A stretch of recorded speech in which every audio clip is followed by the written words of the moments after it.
Mowgli আমি রান্নাঘরে রান্না করছি, ও আমার পাশে এসে এরকম রান্নাঘরেই দেখো এখানে সবজি রয়েছে, এখানে শুয়ে পড়েছে আর কন্টিনিউ এরকম পা এরকম নাড়িয়ে নাড়িয়ে এরকম হচ্ছে পায়ের, মানে স্টপ নেই। মানে আজ 5 দিন ধরে এরকম হয়ে যাচ্ছে। এত ওষুধ স্যালাইন চলছে, তাও কোনো ইমপ্রুভ দেখতে পাচ্ছি না আমার মোগলির। আমার আর দেখতে পাচ্ছি না আমি। ওর এত কষ্ট দেখেছো, কি একটা ভাইরাস ঢুকেছে, ডিস্টেম্পার বলে ওদের একটা ভাইরাস আছে। এই ভাইরাসটা মারাত্মক। এই ভাইরাসটা কারোর ঢুকলে 100-তে 1টা ডগিও বাঁচে না। তো কি করে ঢুকলো জানি না। তো এর ভ্যাকসিন আমি দিয়েছি। এই ভাইরাসের ভ্যাকসিন প্রতি বছরই দিতাম একটা করে। তো তা সত্ত্বেও ওকে এই ভাইরাসে আক্রান্ত করেছে।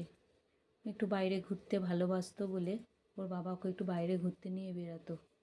আর ডক্টররা তো বলেনি ওদের সোশ্যাল ওয়ার্ক করাতে, তাই আমরা বাইরে ছোটোর থেকে ওকে বাইরে ঘোরাতাম। তো এতদিন ভালোই ছিল। আরও তো একটা বাঘের বাচ্চা, মানে এত ওর স্ট্রং সে বলা বাহুল্য। কিন্তু কী ভাইরাসেও আক্রান্ত হলো, সেই ভাইরাসে ওকে সব শেষ করে দিল। হাঁটা চলা, পিছনে পা হাঁটতে হাঁটতে পড়ে যাচ্ছে, এরকম কন্টিনিউ শরীর এরকম হয়েই যাচ্ছে, এরকম নাড়িয়ে নাড়িয়ে যাচ্ছে।